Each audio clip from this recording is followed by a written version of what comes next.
Whew, hello everybody. I am Paul Cram. I literally just finished reading Rainbow Rowell's Carry On.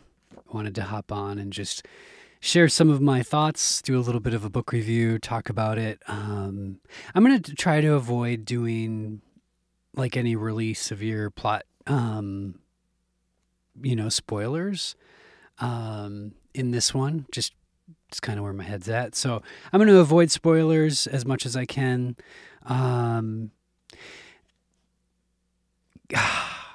Gosh, this book made me feel all the feels in a really nice way. I really enjoy the world that she built and created, and I'll give a star rating here towards the front, and then I'll dive into some of that because I have more to add to that. That thought about the world that these characters are existing in. I would give this book a solid 4 stars. Yeah, I'd give this book a solid 4, and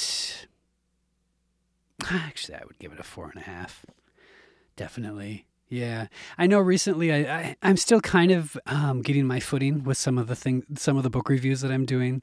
Recently, I did a review of the book Scythe, and in thinking about it, and I was like, 1 to 5 stars. In thinking about it, if I had to redo that one over, I would say that Scythe for me would be like a 3.5, almost a 4. This one, Rainbow Carry On. This is a solid 4.5, solid 4.5 stars. I found myself really enjoying the world and kind of being immersed in that. And isn't that wonderful when you're reading a book and you forget what page you're on and how long you've been reading because you're swirling up in this world, and it's wonderful. And that hasn't happened for me for a while, so I was really happy to have that happen. Now, I have to say, I knew nothing about this book when I bought it, other than that I really thought that the cover art was really beautiful. The cover art design is by Olga Gerlich, and Olga, bang up job, because your art is what prompted me to buy this. I was like, that's beautiful. I like the colors. It caught me. For anybody that's listening that can't see the cover art, it's like it has like this swishing purple toned dragon kind of behind the 2 main characters, and it's done in a really nice sort of it almost looks like a watercolor, but the colors are so vivid, and it's really well done. And it has the two main characters in the book, Simon and Baz, on the cover, and Baz is holding a wand, and Simon is holding his sword. They look sharp, dapper, hair tousled, and I don't know. It's a really good cover design. So I bought the book. It came. I started reading it, and I was like, "What is going on?" Though, like I read the first couple of chapters. And I took the book and I threw it down, and I was irritated. I was like, what is going on? This is a complete ripoff of Harry Potter. Like the way that the book starts, I'm like, this is an utter and complete ripoff of Harry Potter down to, again, I love this book design, by the way. I like that on the inside they utilized on the inside, they did some black printing. You can see like little stars. They quote one of the lines in the book, "You were the sun and I was crashing into you." But you fold it out and there's a map of Watford, which again, it's very Hogwarts-esque, if you would. Which I didn't realize it at first until I started reading, and I was like, okay, I'm mad. So I went online, I did some searches, and I was like, what in the world? Why is this so popular? This is a complete ripoff of Harry Potter. And come to, lo and behold, it's supposed to be. This is actually like a love letter to Harry Potter. Like this is a sort of a fan fiction piece that has just been elevated in the most wonderful way. So when I found that out, I was like, I don't don't know about this, because I do. I am a Harry Potter fan. I really enjoyed reading all of J.K. Rowling's books in that. And I kind of begrudgingly picked this back up, and I was like, all right, let's see where we go.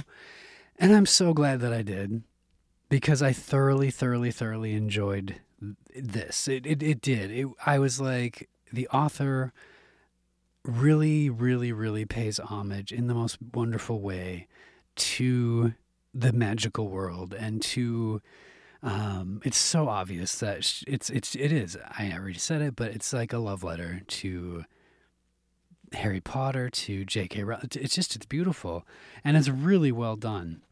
Something else that I at first, again, I wasn't totally sure. Like, each chapter, and the chapters range from, like, just a page or two to like 10 or 15 pages, but each of them, it jumps from character to character in what that character's thinking, and they kind of become the narrator of what's going on. I've seen that done before with like longer chapters, but not quite like this, where it really does. It jumps from person to person, and it's fun. I really enjoyed that. Like, so, and I have to share about getting towards like 3/4 of the way through. Rainbow does this really clever, humorous thing, and I belly laughed. Oh my gosh, I belly laughed. It has to do with tempo, and it has to do with these chapters jumping from person to person to person. So fast forward here if you want to experience this for yourself without me telling you, but I am going to just tell people, like, so Simon is talking, and he has his chapter, and he's talking, and towards the end of the chapter, he literally says, I wish I knew what he was thinking, ... And it jumps to Baz, and all it is it's one line. It says, I don't know what I'm thinking. And then it jumps back to Simon, and he goes on and on and on. And it was hysterical. It is so well done. Kudos to you, Rainbow, because I belly laughed so hard, because I was like, you are using such wonderful beats. So I appreciated that. Another thing I really laughed about was this. There's a chapter in here where the character of Agatha, we have, I'll just say it really quick. There's Simon, Baz, Penelope, and Agatha, sort of these four friends. Agatha is talking, and she's describing Penny, one of the other friends. She says, Penny's already dressed. She's got her hair pulled back in a giant frizzy ponytail. That would probably be nice and wavy if she'd put any product in it at all. Anything. Hand lotion, shaving cream. It was just, it's, I'm probably not doing it justice, but it was really funny to me. It just was really insightful. I loved it. Made me laugh. Can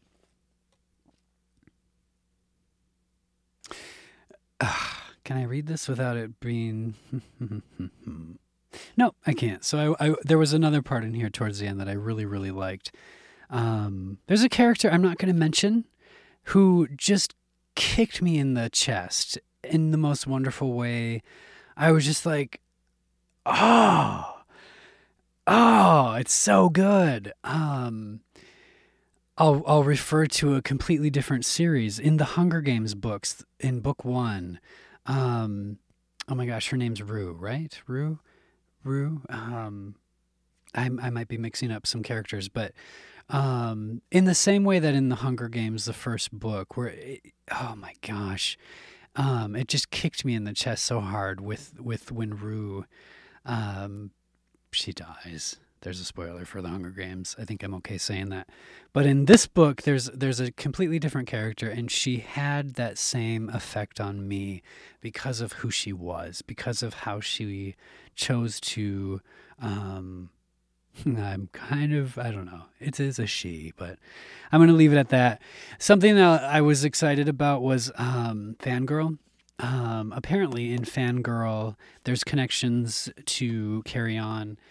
And actually I will say, before I read Carry On, I am familiar with some of Rainbow Rowell's work. Like, I did read her graphic novel, Pumpkinheads, and also the other graphic novel, oh my gosh, the name is totally escaping me. And I didn't realize that there's a connection to this until I was just like, well, duh. So Rainbow has this entire world that she is playing with. And yeah, if you can get over that hump like I did, where I was just like kind of frustrated with it and then started to understand what was actually going on, I've really started to appreciate it, and I'm excited for book number 2 and number 3. Um, yeah, yeah. I think I'm gonna end it on there, you guys. I really appreciate everybody. If you haven't checked it out, I recommend it. I enjoyed it. Um, and yeah, if you have different thoughts than I, please share. I always enjoy chatting and talking and hearing other people's takes on things that I've read, and I love chitter chatter. So let me know. All right. I hope you have a really good night. Thanks. Thanks.